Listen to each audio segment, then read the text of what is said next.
Boa noite, pessoal. Vamos começar nossa aula de hoje de comando e proteção. Hoje nós vamos falar dos motores elétricos, motores de indução, assíncrono, trifásicos e monofásicos. Vamos lá, vamos começar nossa aula. Só para a gente começar, para a gente se situar, a gente vai falar de máquinas rotativas. A gente já falou de geradores, que estão dentro das máquinas de corrente contínua e de corrente alternada, geradores de corrente contínua, geradores de corrente alternada, síncronos, assíncronos, máquinas, por exemplo, de corrente contínua, tem motores de corrente contínua e motores de corrente alternada, síncronos e assíncronos. Motores, mesmo com a denominação, conceito que a gente tinha aqui de geradores, funciona sincronizado com a frequência da rede, não funciona sincronizado com a frequência da rede, depois vocês vão ver. Por exemplo, se a rotação do motor fosse 1800 RPM, o motor síncrono funcionaria a 1800 RPM. E o assíncrono funcionaria abaixo dessa velocidade síncrona, por exemplo, seria 1720, aí dependendo da carga que você tivesse acoplado no eixo da máquina. Mas assim, a gente não vai estudar todas essas máquinas, a gente vai fazer esse caminho aqui, ó, máquinas rotativas de corrente alternada, já que na indústria mais de 90% é utilizado motores assíncronos, nós vamos falar de dois principais, que é o motor trifásico e o motor monofásico. Pela construção simples, hoje em dia eles são os mais usados, pela robustez e pela construção do material e a estrutura dele faz com que a manutenção dele seja mais fácil. Do motor de corrente contínua, por exemplo, que tem escova, tem computador, então são mais difíceis, estragam mais. Então, mais de 90% dos motores são motores de corrente alternada assíncrona. Então, a gente vai falar de dois específicos hoje, motor monofásico e motor trifásico. Motor trifásico, o nome já diz, então quantas tensões vão ter nele? 3. Motor monofásico só vai ter uma tensão. Então aqui tem uma diferença de potencial e aqui tem 3. AB, BC, CA. Aqui não, aqui tem AB ou AN. Então a tensão que monofásica, por exemplo aqui, vocês vão ver que o motor é 220, 127, 220. Qualquer duas fases você pega dá 220, a gente fase neutro. A 127, aqui é trifásico, 220, 380, vai depender da tensão. Aí, ó, é bom você lembrar sobre o sistema de alimentação, a tensão de linha, no motor trifásico, quando você vai ligar, você sempre olha para as linhas. Então, tem as linhas são sempre maiores que o quê? Com as fases. Então, aqui na nossa região, 220, tensão de linha, 127, tensão de fase. Aí, ó, basicamente, o motor trifásico ele vai ser formado por quantos enrolamentos? 3, ó, fase A, fase B e fase C. O motor monofásico ele tem 2 enrolamentos, ó, já dá para você ver uma diferença básica entre eles. Ó. Estruturalmente, nele, a estrutura dele de ferro é a mesma. As ranhuras, o tipo do rotor, que vocês vão ver que tem dois tipos de rotor, depois nas fotos mais para frente.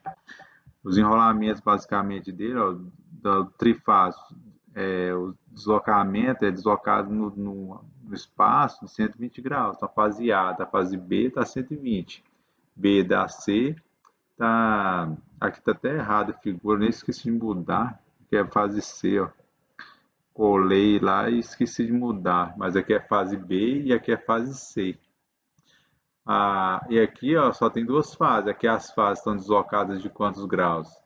120. E aqui as fases estão deslocadas de quanto? 90. Então, por exemplo, teoricamente, depois vocês vão ver que qual que é o princípio de funcionamento do motor de indução? Através da indução eletromagnética.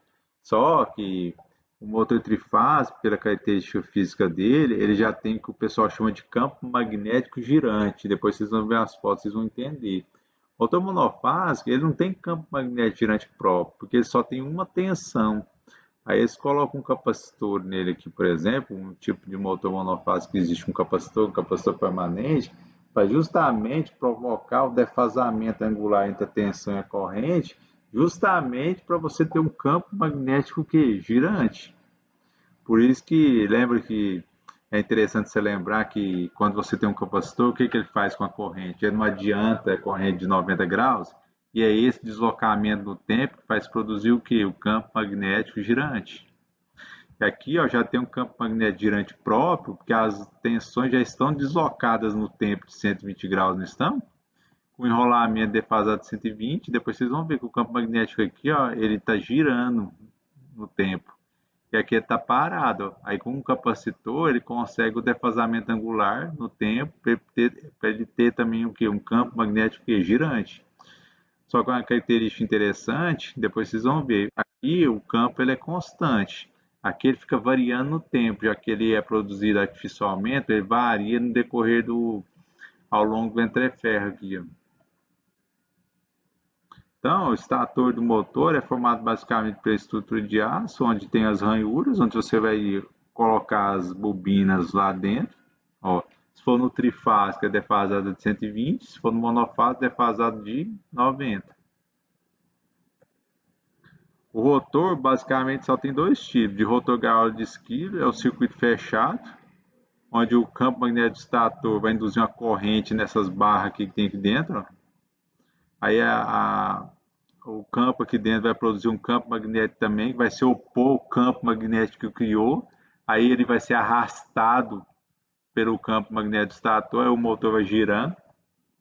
Então, ó, gaiola de esquilo, ó, esse motor.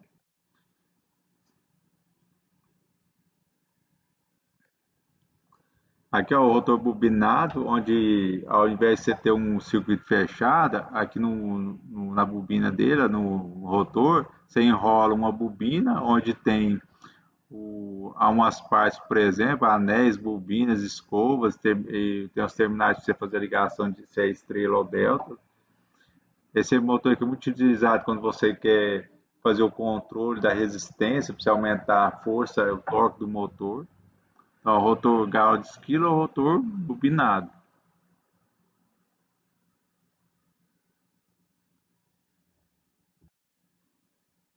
Aí, ó, para você, o princípio de funcionamento do motor, você aplica uma tensão trifásica ou monofásica aonde? No estator. Depois que você aplicou a tensão trifásica aqui, ó, vai criar aqui ao redor do entreferro um campo que magnético.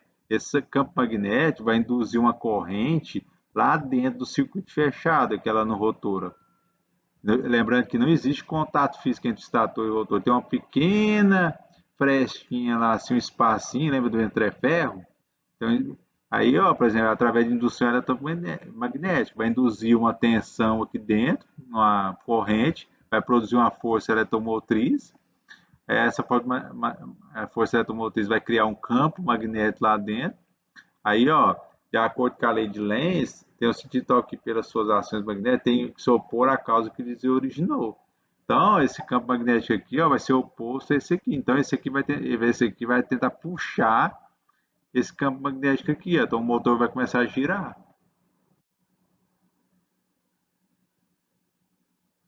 Então, ó, é basicamente isso, ó. Você aplica uma tensão aqui no estator. Aí a tensão aqui dentro vai surgir no enrolamento uma corrente. Vai produzir o quê? Um campo magnético. Esse campo magnético aqui, ele vai ser girante. Aí esse campo magnético girante vai induzir um campo magnético também no rotor. Também vai ser o quê? Um campo magnético o quê? Girante. Então, ó, o que, que você tem que lembrar resumidamente? Ó? Você vai ter dois tipos de motores, trifásico e monofásico. Os enrolamentos aqui estão defasados de quanto? No trifásico, 120 graus. No monofásico, 90 graus. O monofásico ele não tem campo magnético girante próprio, por isso você tem que usar o capacitor para deslocar a corrente com relação à tensão para produzir o quê? O defasamento. Claro que, a princípio, você pode resumir no seguinte, ó, você aplica uma tensão no estator, cria o quê? Um campo magnético. Só que esse campo magnético ele tem que ser girante. Se você aplicasse uma tensão no monofásico, por exemplo, defasando 90 graus, e não colocasse o capacitor, ele ia vibrar somente. O rotor ia ficar parado, porque ele não teria campo magnético, ele não teria defasamento angular. Aí quando você cria você aplica uma tensão aqui, no enrolamento surge o quê? Uma corrente, que vai criar o quê? Um campo magnético. Aí esse campo magnético, é claro que ele induz uma força eletromotriz aonde? No circuito fechado. Aí, de acordo com a lei de Lenz, não vai produzir um campo oposto que originou. Se aqui tem um campo magnético produzindo, por exemplo, norte-sul, aqui vai produzir um norte e um sul, contrário. Aí no norte, o sul com o norte não vai ser atraído. Então é por isso que o rotor gira. Já que no tempo o campo magnético está girando, então ele gira junto. Aí, ó, por isso que o motor ele faz o quê? Ele roda. Você vai criar correntes aqui também, ó. Aqui vai criar um campo magnético também, que ele vai ser puxado pelo campo magnético do estator. Por isso que o rotor o quê? Roda. Beleza? Agora no próximo vídeo agora, vocês vão ver um, um vídeo do YouTube, aí qualquer coisa tem um link lá também, você pode assistir direto no YouTube também.